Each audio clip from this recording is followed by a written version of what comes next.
Believe it or not, the concept of the passport bros can be traced all the way back to the Bible, and I want to show you why. In the biblical narrative, the patriarchs Abraham and Isaac both took measures to ensure that their sons had proper wives that would ultimately line up with God's vision for their family. Now, because those different men found themselves traveling in lands where they were surrounded by women who did not align with their customs and their spiritual values, they've decided to go abroad or leave their country, leave their city to find wives that would be suitable for their sons. So quickly, let's look at the passages that confirm my point. Let's start with Genesis 24, verse 3. It reads, "The Lord is the God of heaven and the God of earth. I want you to make a promise to me in his name. I'm living among the people of Canaan, but I want you to promise me that you won't get a wife for me.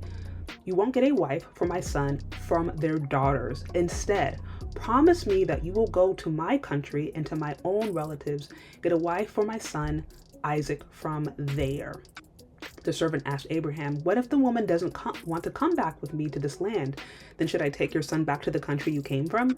Make sure you don't take my son back there," Abraham said. "The Lord, the God of heaven, took me away from my father's family. He brought me out of my own land. He made me a promise. He said, I will give this land to your family after you. The Lord will send his angel ahead of you, so you will be able to get a wife for my son from there." So basically the passage goes on to tell the whole story of how actually the servant was able to find a wife for the son of Abraham. But that's just one passage. Now let me move you over to the next passage where this point again is reiterated. Now let's move over to Genesis 28, where this same pattern repeats itself, but now with Abraham's son Isaac. Genesis 28 reads, "So Isaac called for Jacob and blessed him. Then he commanded him, 'Don't get married to a Canaanite woman. Go at once to Padan Aram. Go to the house of your mother's Israel Bethuel. Find a wife for yourself there. Take her from among the daughters of your mother's brother Laban. May the mighty God bless you. May he give you children. May he make your family larger until you become a community of nations. May he give you and your children after you the blessing he gave to Abraham. Then you can take over the land where you live now as an outsider. It's the land God gave to Abraham.' Isaac sent Jacob on his way. Jacob went to Padan Aram. He went to Laban, the son of Bethuel, the Aramean. Laban was Rebekah's brother, and Rebekah was the mother of Jacob and Esau." Again, that story goes on to reiterate how Jacob left the land and ended up finding women who, again, were in alignment with the vision and the values of that family. He ended up actually going back with 2 wives. It's a whole separate story. And there are plenty of stories of men in the Bible who had foreign wives. If you think of King Solomon and his love for the Shulamite, basically a Hamite, even Moses, who had a wife of Cushitic background, or someone basically modern day Ethiopia. So, I mean, there are countless stories of men in the Bible who had foreign wives, or who had wives that they had to go abroad, they had to leave their country, they had to leave their comfort zone to find women who were in alignment with God's will and God's vision for their life. So my bigger point is this: men have always been searching far and wide to get a wife who is in alignment with the vision God has given them. This is nothing new. This is nothing really to be afraid of. This is just what's happened.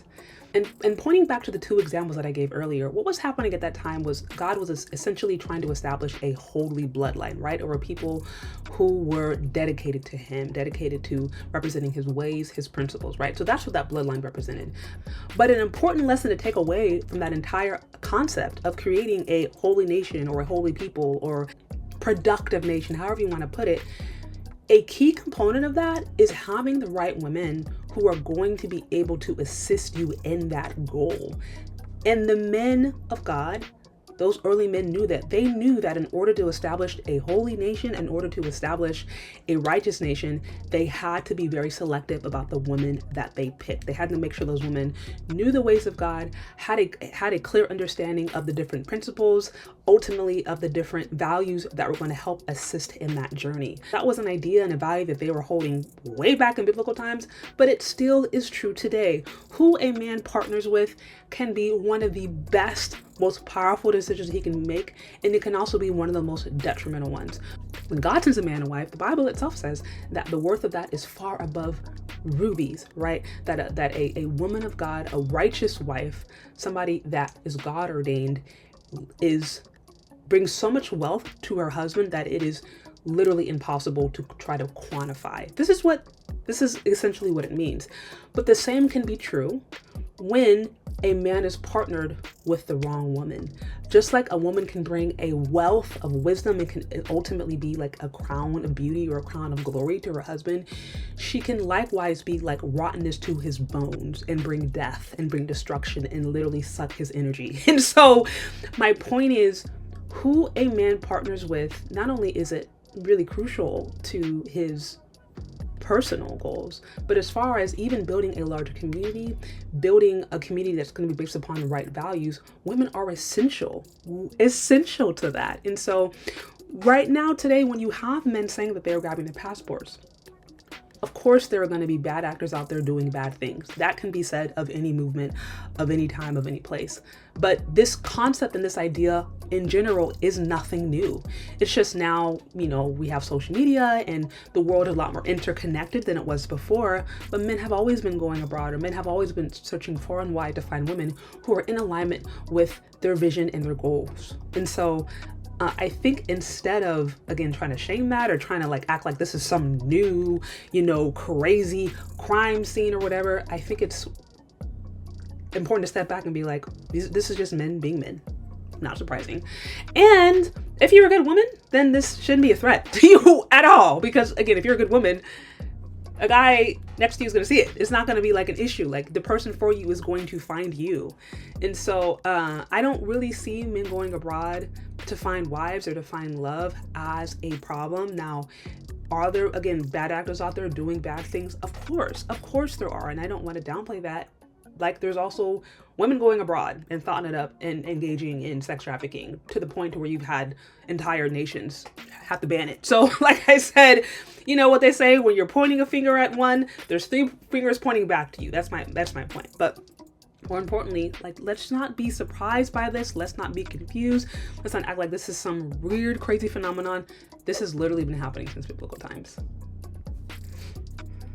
My favorite scriptures: who can find a virtuous woman? Her worth is far above rubies. As I mentioned before, a woman, a wife, is an incredibly valuable asset, and it is truly a gift from God. It says, a man who finds a wife finds a good thing and finds favor with the Lord. And like a God-ordained husband, it's the same way. So I tell people now, especially those who are seriously, they still want to consider marriage and they still believe in that.